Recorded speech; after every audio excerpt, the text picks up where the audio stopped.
인사 나누십시오. 미국의 정신분석가 칼 매닝거라고 하는 사람은 태도는 사실보다 더 중요하다라는 아주 역설스러운 명제 하나를 남깁니다. 태도는 사실보다 더 중요하다. 친숙하지 않은 말이죠. 사실이 가장 중요한 우리 기준을 갖고 있는 오늘의 감각에서 역설스러운 표현이지만 사실은 오늘 이 세상에 흐르는 또 하나의 진리일 수 있습니다. 아무런 절망적인 현실에 부닥친다 해도 우리가 그것을 어떻게 생각하고 어떻게 받아들이느냐 하는 부분이죠.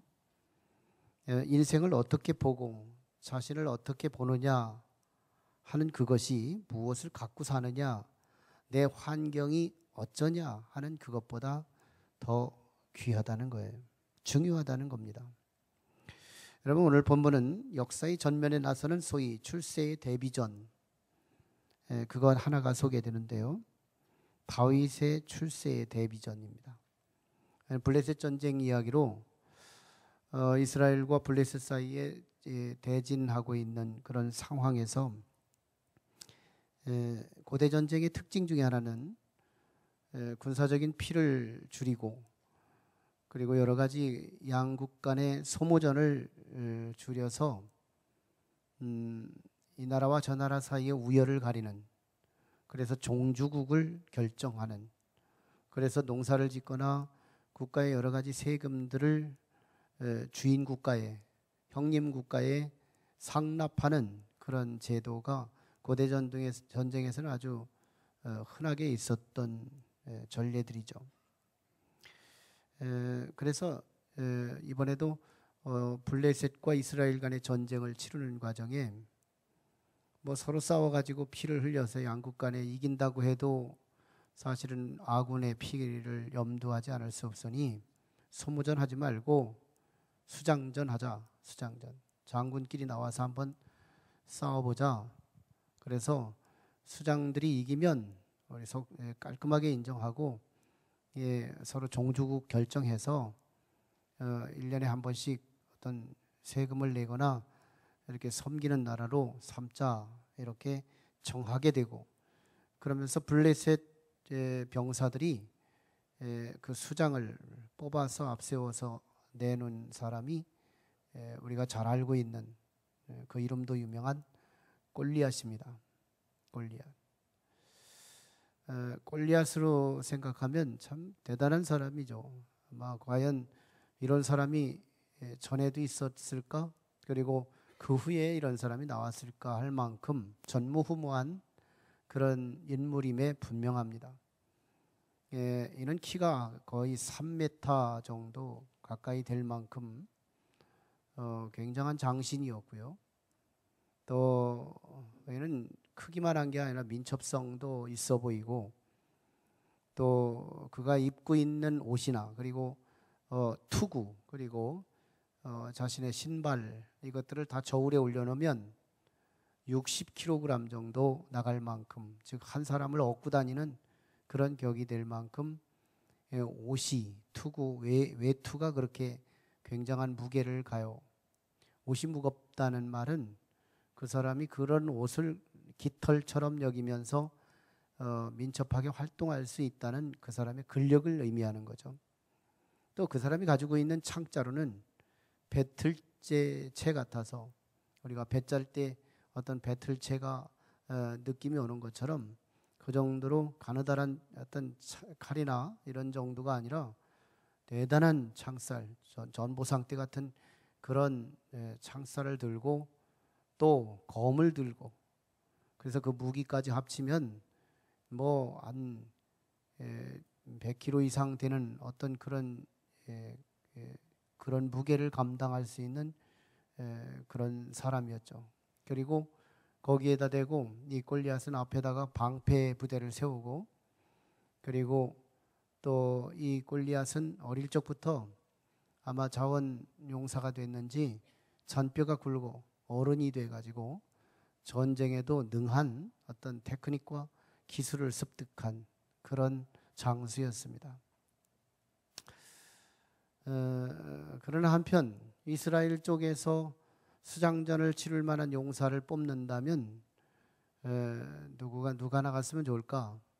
아마 우리가 유추하기를 가장 자격이 되고 그러면서도 신체적인 조건이 가장 골리앗에 비근한 그런 비슷한 그런 외형을 갖춘 사람을 찾으라고 한다면 뭐 단연 우리가 알고 있듯이 사무엘상 10장에서 말씀되는 것처럼 실제는 사울 왕입니다.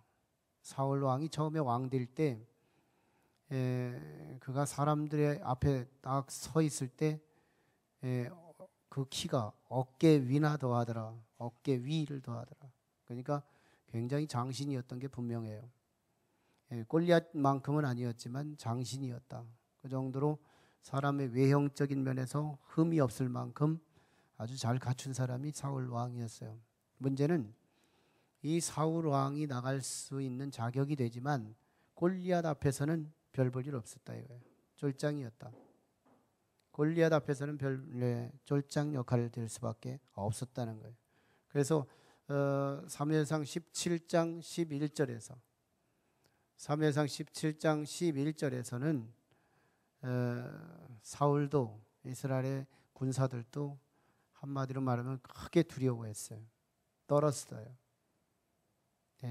그러니까 다시 말하면 이스라엘의 수장전의 대장은 전무했다 이 말이죠. 아무도 나갈 사람이 없었다 이거예요. 이런 상황에서 다윗이 수장전으로 나갑니다. 다윗이 누군데요? 사실 다윗은 크다 말았어요. 오늘 본문에서는 다윗을 소년이다, 청년이다라고도 말하지 않아요. 소년이다, 청소년이에요. 20대도 못 되는 그런 17세, 18세 뭐 그렇게 될까 말까 해요. 그 정도밖에 안 되는 크다만 사람이에요. 사람이 청소년이라는 말은 지식도 크다 말한다는 얘기예요. 생각도 크다 말은 거예요. 인품과 성품 여러 면에서 크다 만 거예요. 여러 가지 부족해요.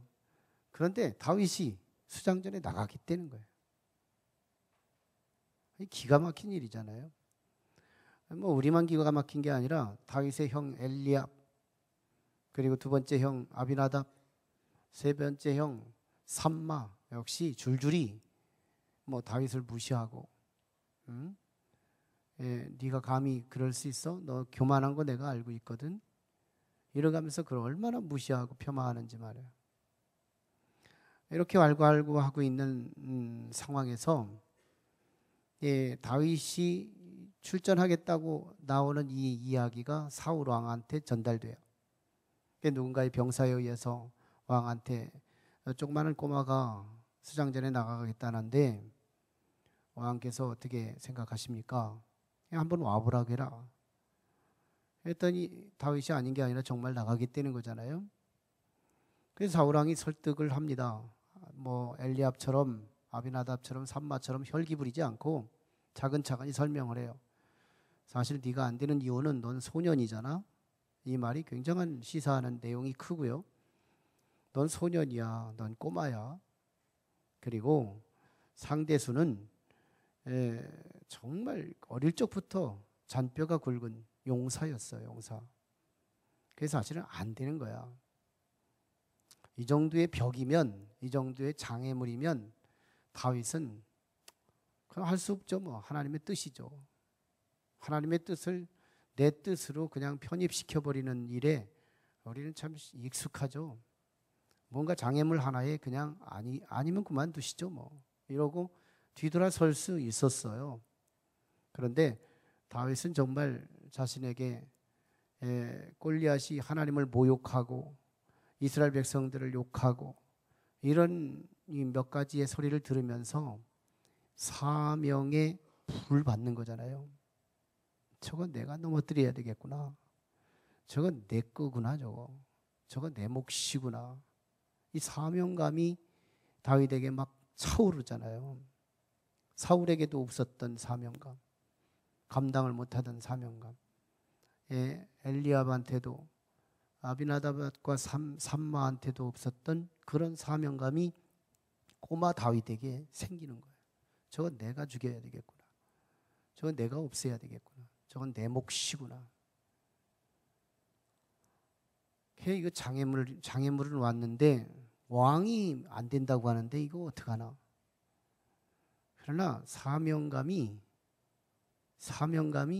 이 장애물을 뚫고 가는 마치 드릴 같은 역할을 하는 거예요. 근데 왕이시오. 사실 제가 베들레헴 골짜기에서 양을 치던 목동이었습니다. 그때 가끔씩 보면 사자가 또는 곰이 산에서 내려와 가지고 양의 새끼를 물고 가는 때가 가끔씩 있어요. 그때 사실 내가 그 사자의 갈기를 붙들고 수염을 붙들고 그 입을 벌려서 결국 염소 새끼나 양의 새끼를 끄집어내서 내가 우리 안에 안전하게 구원시킨 것이 있어요. 그리고 가끔씩 그 입에서 그걸 빼면 나를 죽이려고 나를 대들일 때 내가 그의 수염을 붙들고 그를 때려 눕혀서 죽인 때가 있었어요.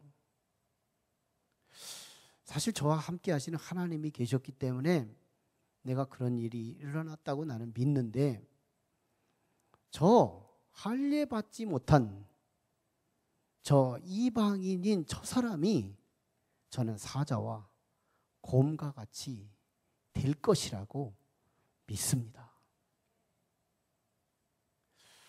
이때 사울이 감동을 받는 거예요. 사울 왕이 감동을 받아요. 야, 너 혼자 가겠다는 얘기가 아니고 하나님이 너하고 함께 한다는 그 얘기를 내가 공감하겠다. 그래서 그때 이제 그럼 가라 하고 출병 명령을 내리게 된 겁니다. 37절에서 가라 한 거예요. 이 이야기가 사실은 오늘 본문의 전체적인 이야기가 돼요. 또 특별히 17장 전반적인 얘기이기도 하고요.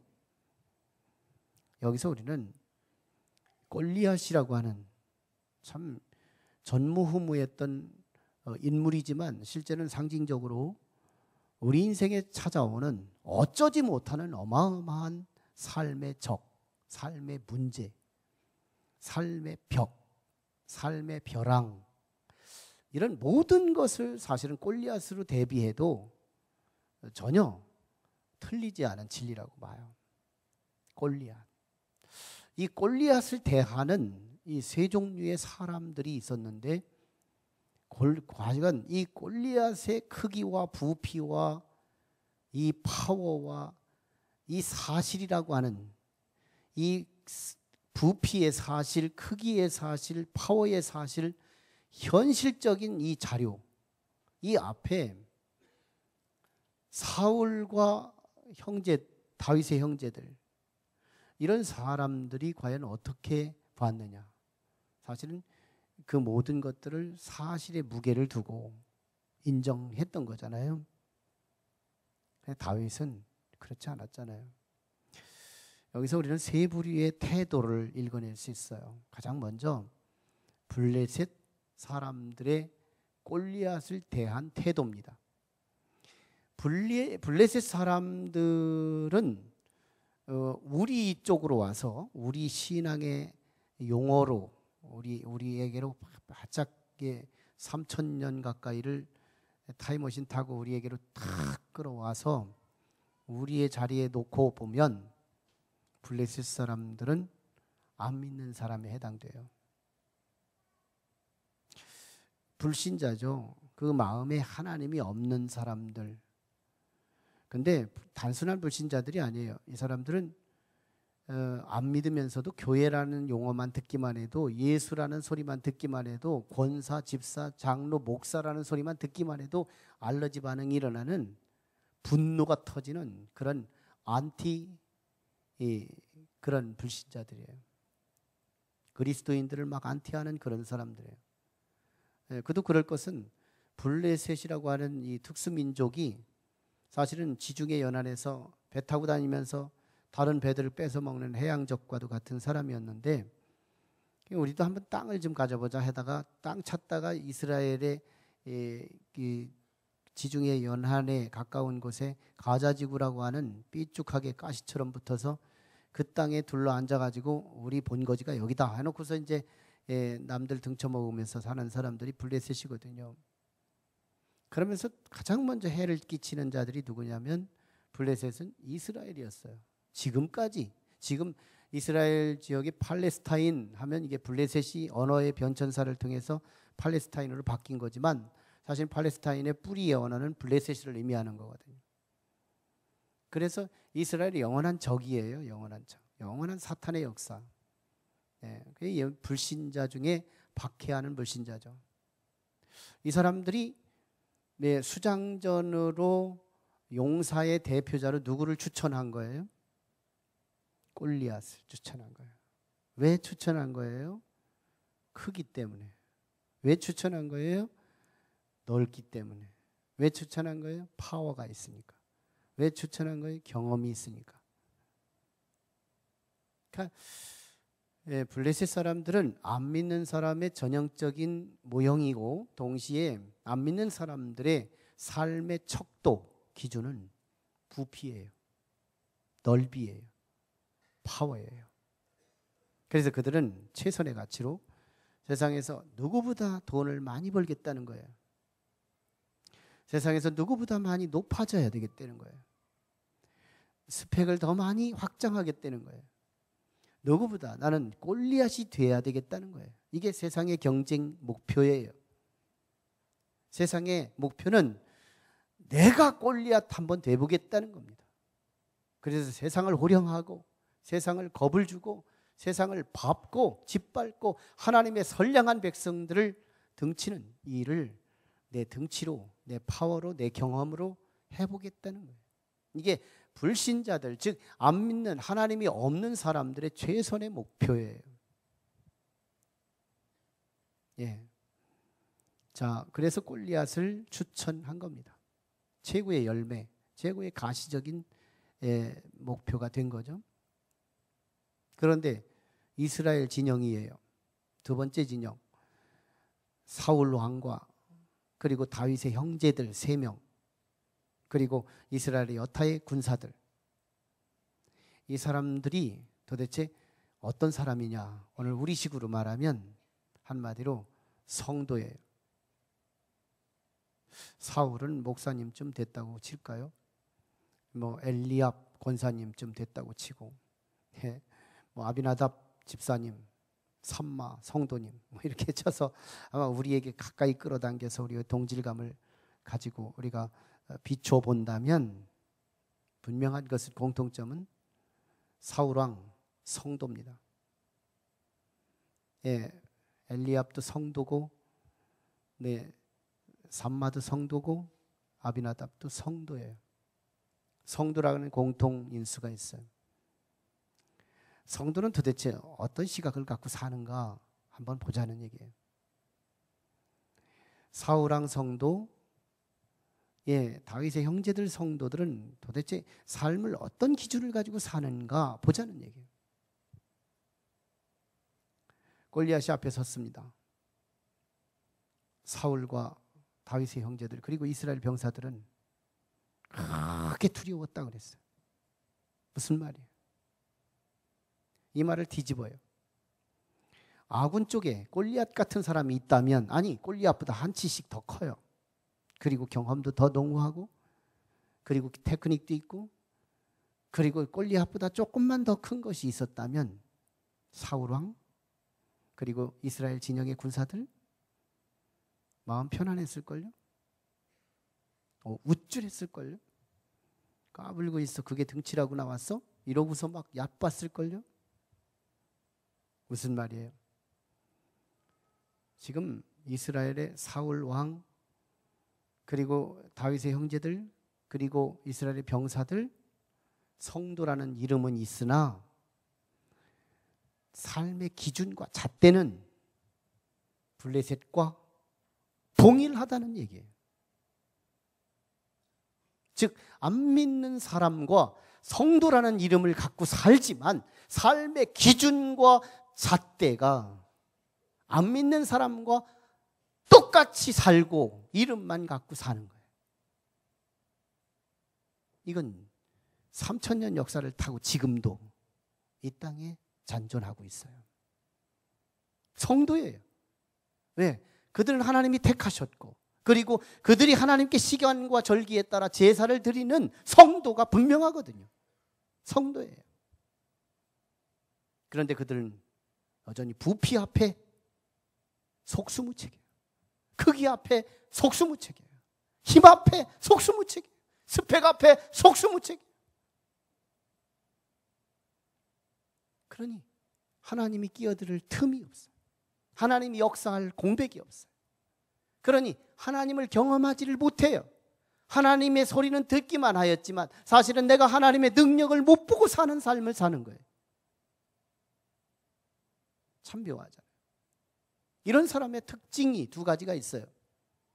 하나는 골리앗 비슷하게, 골리앗 동생 같은 사람 만나도 쉽게 내뱉는, 너무너무 깃털처럼 나오는 말, 큰일 났네, 큰일 났네, 큰일 났네.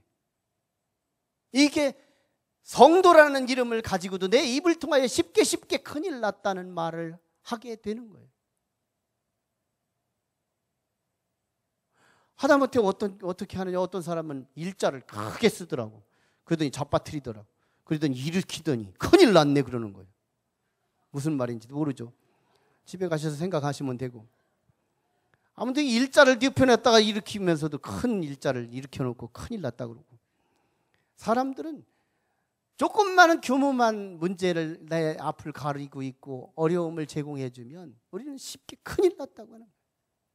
그래서 내 두려움을 너한테 전가시켜요. 내 문제를 너에게 넘겨주고 패스하면서 큰일 난 공동체를 만드는 거예요. 그냥 가만히만 있어도 되는 건데 말이죠. 숲속에 토끼가 낮잠을 자다가 솔방울에 눈탱이를 얻어맞고 이리 뛰고 저리 뛰고 하는 거예요.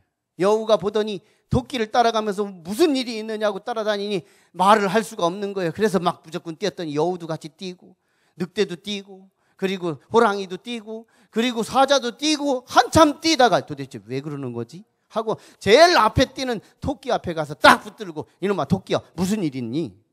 사실은 내가 낮잠을 자다가 솔방울에 눈탱이 맞아서 이놈아 그랬으면 너 가만히 있었으면 될 거 아니야. 너 때문에 지금 이 숲이 지금 아수라장이가 된 거 아니냐 말이에요. 우리가 그 모양을 하고 있는지도 모르는 거예요.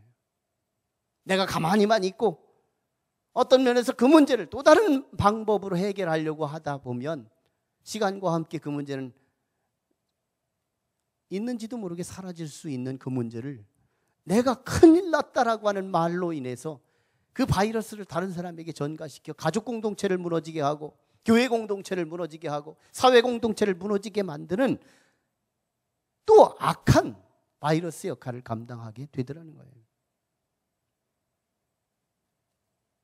그리고 또 한 가지 특징이 있어요. 핑계대는 거예요. 사명이라고 하는 사울의 사명은 골리앗을 이겨야 돼요. 엘리압의 사명도 골리앗을 이기는데 일조해야 돼요. 아비나답도 삼마도 이스라엘 병사들도 골리앗을 무너뜨려야 되는 것이 그들의 사명이었어요. 그 사명 앞에 나는 작기 때문에 안 되겠다는 거예요. 나는 경험이 부족하니까 안 되겠다는 거예요. 나는 근력이 부족하니까, 나는 여러 가지 이유들로 우리는 핑계를 대면서 내게 하나님께서 주신 내 마음의 불, 주신 내게 사명, 이 사명을 이 핑계 저 핑계 대면서 우리는 피하는 거예요. 때로는 기분 나빠서, 때로는 아파서, 때로는 돈 벌러 가야 해서, 때로는 소풍 가야 해서 말이죠. 그래서 우리는 하나님을 향하여 내게 주신 사명의 불을 감당하지 않으면서 이리 핑계 저리 핑계를 대는 거예요.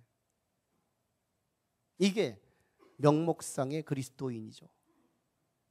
이름은 성도인데 큰일 난 일의 주범이 되고 이 핑계 저 핑계로 사명은 언제나 내 삶 속에서 미꾸라지 빠져나가듯이 빠져나가는 그런 삶으로 끝나게 되더라는 거예요. 그러나 마지막 한 대상은 다윗 성도입니다. 우리는 다윗이라고 하는 인물을 왕이라고 하는 엘리트 그룹에 놓고 언제나 레슨을 받으려고 그래요. 다윗은 하나님 앞에서 사실은 자기 자신도 자의인식 속에서 나는 시편 23편에서 양이다. 얼마나 자기를 끌어당겨요. 공중에 떠 있는 자기 자신을 땅으로 내려놓고 따져요. 하나님 앞에서는 땅에다 막 엎으러뜨리고 사람보다 아래로 내려놓고 하나님 앞에서 자기는요 얼마나 겸손하게 자기를 거꾸러뜨림을 당하게 하는지 몰라요. 하나님을 자신의 목자로 모시고 저 높은 하나님을 자기 가까이 끌어당겨서 목자와 양 사이에 불가분의 관계를 만들면서 그분이 하나님이시라고, 그리고 자기는 양의 한 마리라고, 목자의 속을 알아보지 못하고 목자의 속을 썩이며 살아가는 그런 한 마리의 양이라고. 그렇다면 우리는 다윗을 너무 멀리 왕의 자리 놓고 보지 말고 우리와 하나님 앞에서는 다윗도 성도라면, 우리가 성도라면 다윗도 성도요, 다윗이 성도라면 우리 또한 성도인 거예요. 같은 성도의 자리에서 우리는 다윗은 그 성도와 어떤 성도의 본체를 갖고 살았는가를 확인해야 되는 거예요. 그 부분을 공부해야 되는 거예요. 여러분, 정말 이 다윗은 이 세상을 바라볼 때의 문제 해결에 있어서 사실을 사진으로 찍고 사진적인 판단으로 살아가지 않는 특징이 있었어요. 사실에 대한 사진, 이게 나의 최대의 판독, 그게 아니었다는 거예요. 그 사실이 부피가 크고, 그 사실이 키가 크고, 그 사실이 나보다 힘이 탁월하고 스펙이 많고 훌륭하다 하더라도 그 사람이 하나님을 없이 여기거든, 하나님을 무시하거든, 하나님을 욕하거든, 다윗의 눈은 저건 내 적이 아니라 하나님의 적이라는 것을 깨달아요. 하나님께서 그것을 당신의 적으로 삼는다면 너는 사실 지금 살았지만, 지금 나보다 키가 크고 부피가 넓고 그리고 힘이 더 큰 모습으로 내 앞에 서 있지만 살았다고 하는 이름은 있으나 실상은 너는 조금 있으면 죽어. 그게 골리앗이잖아요. 근데 다윗은 미리 보잖아요. 우리는 죽은 다음에 보지만 사울과 엘리압과 아비나답과 삼마, 이스라엘 여타의 군사들은 다 죽은 후에 골리앗을 보지만 다윗 하나는 살아있으나 죽음을 보잖아요. 이게 믿음이죠. 이게 믿음이에요. 나보다 훨씬 더 탁월하고 골리앗 같은 어떤 대상이 있다 하더라도, 세상 어떤 물량적이고 보이는 현상으로 나를 자랑하고 나를 기죽이고 나를 위협하고 나를 벌벌 떨게 만드는 어떤 문제가 있다 하더라도 그 중심에 하나님이 없고 더 이상 하나님을 무시하고 하나님을 욕하고 저주하는 세력이거든. 다윗은 뭘로 보는 거예요? 인격으로도 보지 않아요. 왕이시여, 내가 베들레헴 골짜기에서 하나님께서 내게 사자의 입을 찢게 만들므로 그가 사자를 죽이게 한 것처럼 그 사자와 곰과 같이 하나가 되게 할 것입니다. 무슨 말이에요? 골리앗은 사자와 곰과 같이 종말을 맞이할 거라는 거예요. 얼마나 큰 가슴이에요. 그 영이 얼마나 큰 영이에요. 골리앗이 여기에 비할 수 있어요?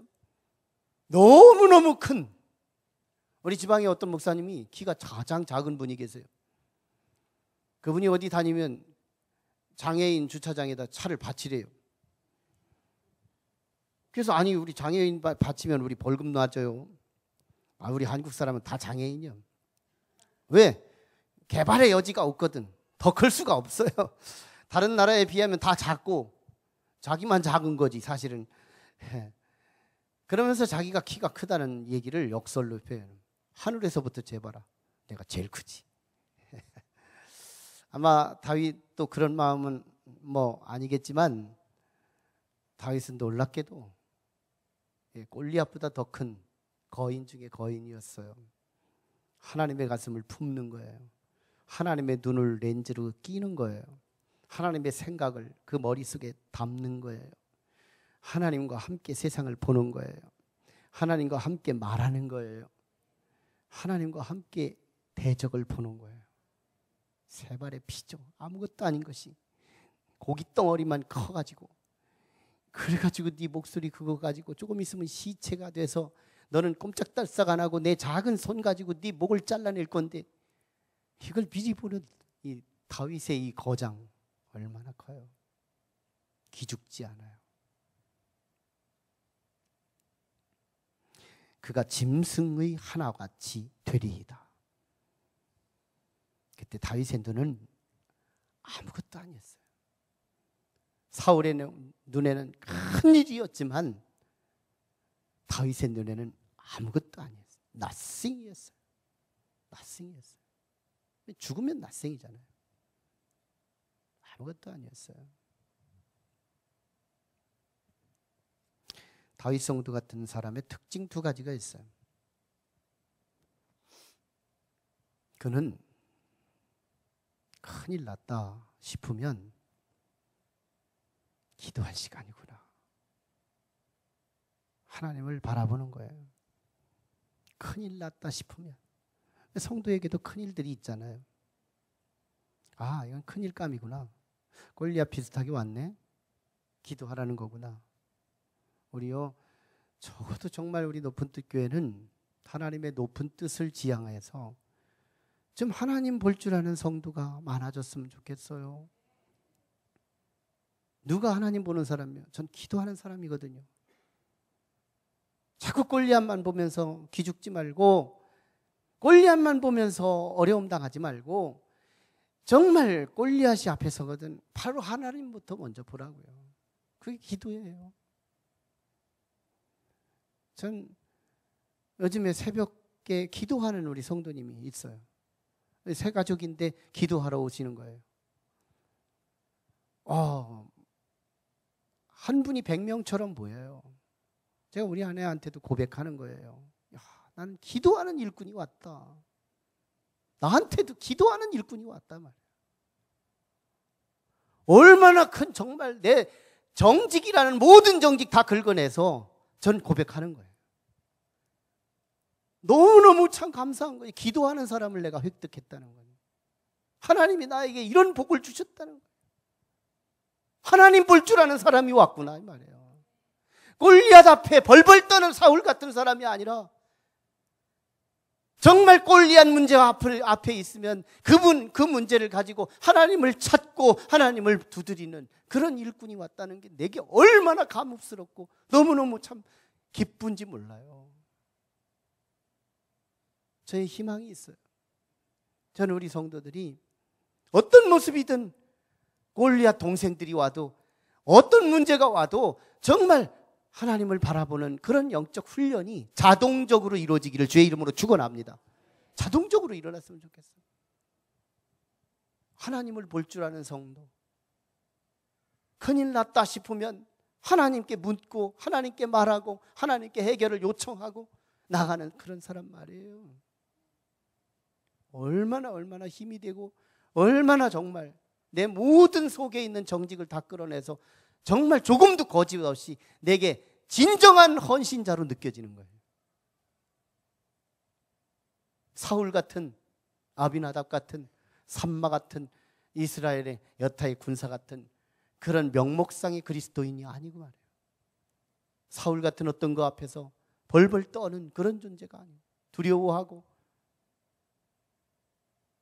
다윗 성도는 정말 또 한 가지의 특징이 하나 있다면 사명 앞에서 핑계대지 않아요. 우리는요, 유대인 전통에서 부모님을 안 모시고 싶어지는 유대인들이 가끔씩 있었는데, 부모님이 연세가 너무 많다 보니까 너무 추하고 매일 목욕해드려야 되고 먹여 살려야 되고 막 이런. 근데 내 지금 현대의 직업은 너무 분주하고 바쁘고, 그런데 부모님 때문에 이 일에, 사업에, 이 개인적인 어떤 일에 장애물이 되니까 부모님을 안 모시고 싶은 거예요. 그래서 유대 전통에 하나, 탈출구 하나가 생긴 거예요. 예. 그 탈출구를 통해서 나는 부모님을 안 모실 수 있는 교리적 장치가 있어. 예.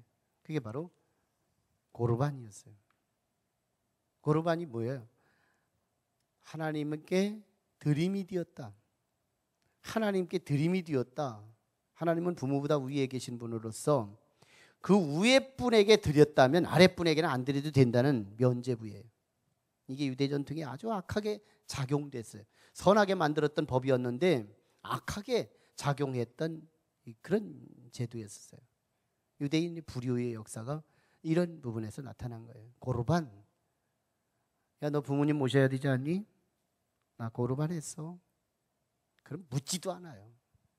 면죄부가 되는 거예요. 부모를 모신 거랑 똑같은 효과를 이루는 거예요. 마찬가지예요. 골리앗, 네가 나가야 되지 않아?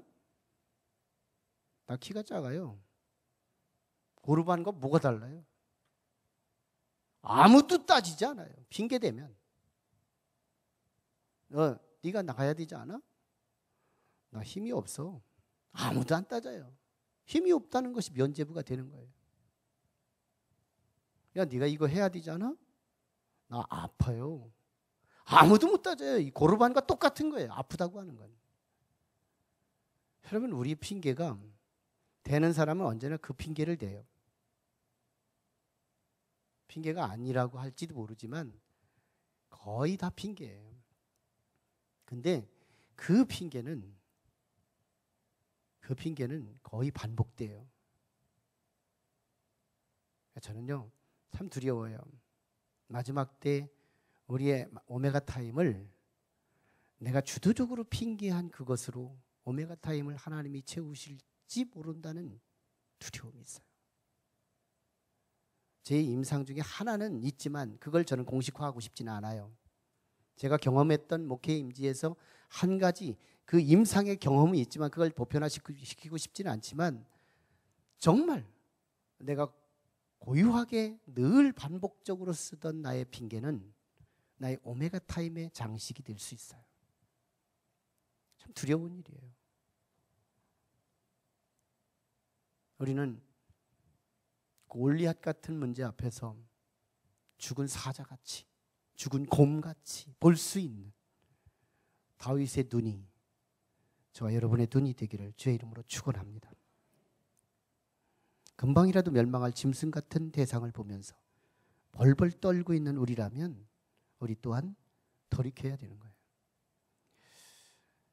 여러분, 마가복음 4장쯤에 보면 마지막 부분에서 예수님께서 제자들을 데리고서 갈릴리 호수를 건너가요.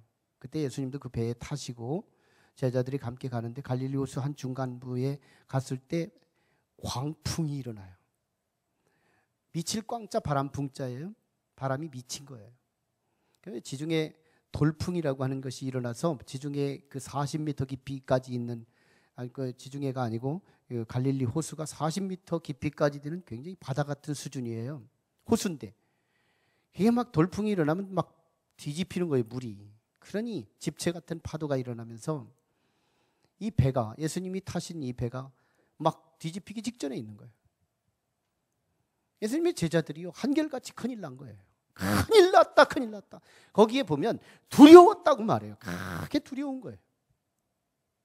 아마 잔뼈가 굵은 어부 출신으로서 그들은 자기들이 기술을 다해서 노를 젓고 아마 어떻게든지 해보려고 무거운 짐들 던져보고 이렇게 살아보려고 막 노력을 해왔겠지요.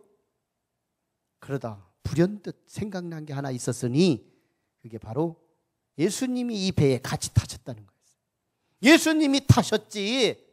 그리고 예수님을 찾아갔던 예수님은 베개까지 준비해가지고 컬컬 정식으로 침구를 준비해서 주무시고 계신 거예요. 예수님 지금 큰일 났는데 거기서 주무시고 계시면 돼요? 하고 깨웠더니 주님이 일어나시자마자 바다를 바라보며 바다야 잠잠하라. 예수님은 바다를 책망하고 있는 거예요. 이건 골리앗이었어요. 이건 너무너무 큰 거구의 골리앗이었습니다. 그런데 이 골리앗을 예수님이, 체구도 조그만하신 예수님이 이 바다를, 골리앗보다 더 크신 이 집체 같은 이런 파도를 책망하는 거예요. 바다야 잠잠하라, 잠잠하라. 그 순간에 그 음성과 함께 바다는 고요한 바다가 되어버려요. 예수님의 얼굴은 예수님의 제자를 향하고 방향을 돌리는 거예요. 사랑하는 제자들아, 너희가 왜 그렇게 두려워하느냐? 너의 믿음이 어디에 있느냐? 예수님의 제자들이 예수님으로부터 이런 책망을 받게 된 거예요. 네 믿음이 어디 있느냐 말이에요. 그렇게 되자 제자들이 마지막 절에서 41절에서 제자들이 예수님에 대한 평가를 해요. 그들이 심히 두려워하여, 풍랑에 대해서는 두려움으로 표현돼요. 그런데 예수님에 대해서는 심히 두려워하여 라고 표현해요. 뭐예요? 우리 주님은 골리앗보다 더 두려운 분이라는 거예요. 골리앗보다 더 무서운 분이라는 거예요. 조금 있으면 골리앗의 목이 두둥강이가 나게 하실 주범이 하나님이시니까 말이죠. 그런 분이 누구예요? 우리 하나님이에요. 출애굽기에서 모세가 하나님 앞에 섰습니다. 모세야, 내 백성을 구하러 너는 에집트에 가야 되겠다. 모세가 하나님께 대항합니다. 하나님, 내가 누구기에 백성들에게 갑니까? 네가 누구냐고? 하나님께서 대답하세요. 너는 내가 반드시 너와 함께 함이니라. 동문서답 같은 대답이지만 사실은 이것보다 나를 나되게 나의 정체성을 소개하는 메시지는 없는 거예요. 모세야, 너는 반드시 내가 함께 하는 자야. 너는 반드시 내가 함께 하는 자야. 믿음이 있으시나요? 여러분에게 작은 믿음, 큰 믿음 구별 없이 믿음이라는 게 있으시나요? 그렇다면 한 가지, 내 자신을 이해해야 돼요. 내가 누구예요? 여러분이 누구세요? 여러분에게 믿음이 있으시다면 여러분은 하나님이 함께 하세요. 근데 어떤 면에서는 없을 수도 있고, 믿는데도, 내가 믿기는 믿는데도 어떤 사람은 없을 수도 있고 어떤 사람은 있을 수도 있는 확률적인 임재가 아니에요. 모세에게 말씀하신 하나님의 음성은 내가 반드시 너와 함께 있으리라. 절대예요. 우리만 속으면 안 돼요. 내가 누구예요? 나는 하나님이 나와 함께하는 자예요. 그 함께 하시는 그 하나님과 세상을 함께 보십시오. 그리고 골리앗 어떤 존재가 나타나면 그를 향하여 믿음으로 여러분의 것된 10년지기 20년지기 연마하고 훈련된 여러분의 은사, 여러분의 재능, 물맷돌을 그 골리앗을 향하여 돌려서 던질 때 우리는 순식간에 역전과 반전이 우리 인생 앞에 펼쳐지게 될 줄로 믿습니다. 기도하시죠. 우리 같이 기도해요. 하나님, 블레셋 사람들은 크기와 부피가 최고선이었습니다. 그런데 문제는 이스라엘 진영에 있는 사울 왕도, 다윗의 형제들도, 이스라엘 군사들 모두들도 골리앗 블레셋 사람들의 시선과 너무나 동일했다는 거예요. 하나님을 믿노라고 하는 이름은 있었으나 실제는 하나님을 경험하지도 못하는 무감각한 사람들이었습니다. 그러나 하나님, 같은 이스라엘 백성이었지만 다윗은 그 가슴에 하나님이 임재하셨고 문제의 현장을 하나님과 함께 바라보았고 자신과 함께 연마하셨던 하나님의 이름으로 물매를 던졌을 때 골리앗을 이마를 터뜨려서 그가 한순간에 넘어뜨리게 되므로 골리앗은 자기 칼로 자기가 베어지는 아버지, 놀라운 반전이, 놀라운 승리가 하나님의 이름으로 일어났습니다. 오늘 우리에게 주실 하나님의 말씀을 내 가슴에 새깁니다. 혹시 나에게 목표로 초점으로 나한테만 들으라고 한 말일까? 성령님이 그렇게 어리석지 않죠. 우리 모든 성도가 함께 복 있는 자마다 주여 우리를 사랑하셔서 주신 이 말씀이 내 양식이 되기 원하고 내 생명이 되기 원합니다. 지금부터 사울을 고치겠습니다. 지금부터 산마를 고치겠습니다. 엘리압 같은 시선을 고치겠습니다. 다윗 시선으로 지금부터 다시 시작하겠습니다. 늦지 않았죠. 늦지 않았죠. 다윗의 그 감각을 내게 주시옵소서. 사모하면서 여러분 기도하실 때 하나님께서 여러분을 만져주실 것입니다. 살아계신 아버지 은혜를 감사해요. 오늘 시간 우리 주님께서 우리 가운데 함께 해주시고 하나님 블레셋 같은 시선과 사울과 이스라엘 백성들의 시선은 부피와 물량과 힘과 보이는 어떤 것들의 아버지 두려움을 갖고 자랑을 갖고 살아왔습니다. 하나님, 그러나 우리 다윗은 그 속에 하나님이 거하셔서 다윗의 눈을 통하여 하나님이 보시고 다윗의 감각을 통하여 하나님이 느끼시고 다윗과 함께 역사하시는 우리 하나님의 놀라운 역사가 아버지 하나님 함께 하셔서 다윗과 함께 연마하고 훈련했던 조약돌 하나 가지고 골리앗을 넘어뜨려서 문제를 타개하고 이기고 승리하여 두려워 떨지 않았던 능력의 다윗이 역사의 왕이 될 수 있었던 그 축복이 오늘 내 것이 되기 원합니다. 내 것 되게 해주세요. 내 것 되게 해주세요. 하나님, 다윗 감각을 내게 주시옵소서. 다윗에 들었던 신령한 것들을 내게 부어주시옵소서. 역사에 주시옵소서. 예수님 이름으로 기도하옵나이다. 지금은 하나님의 은혜와 사랑과 감화 감동 역사 충만하심이 오늘 하나님 앞에 나와 예배하며 하나님 골리앗 앞에 벌벌 떨고 있는 블레셋 사람들과 골리앗을 앞세우고 자랑하고 떵떵거리고 있는 블레셋 사람들과 하나님을 믿노라 하면서도 여전히 세상적인 시선을 가지고 문제 앞에서 벌벌 떨고 있는 사울과 및 이스라엘 백성들처럼 두려워 떠는 그의 명목상의 그리스도인을 청산하고 다윗 성도같이 이제부터 하나님이 내 안에 거하시고 절대로 반드시 나와 함께 하시겠다고 하는 약속을 철떡같이 믿고 하나님의 눈으로 세상을 내려다보고 이제 저들이 두려워할 때 사자와 곰과 같이 멸망할 것을 바라보며 하나님 그들을 향하여 명령하고 너희는 칼과 창으로 내게 오거니와 나는 만군의 여호와의 이름으로 너에게 가노니 무너지라 하면서 조약돌 하나 던졌을 때 원수가 그 엄청난 등치가 땅을 진동하며 넘어지는 이 모습을 내 앞에서 펼쳐질 것을 희망하고 소망하고 돌아가는 온 성도들의 심령과 가슴 위에 지금으로부터 영원토록 함께 하시기를 간절히 축원하옵나이다. 아멘.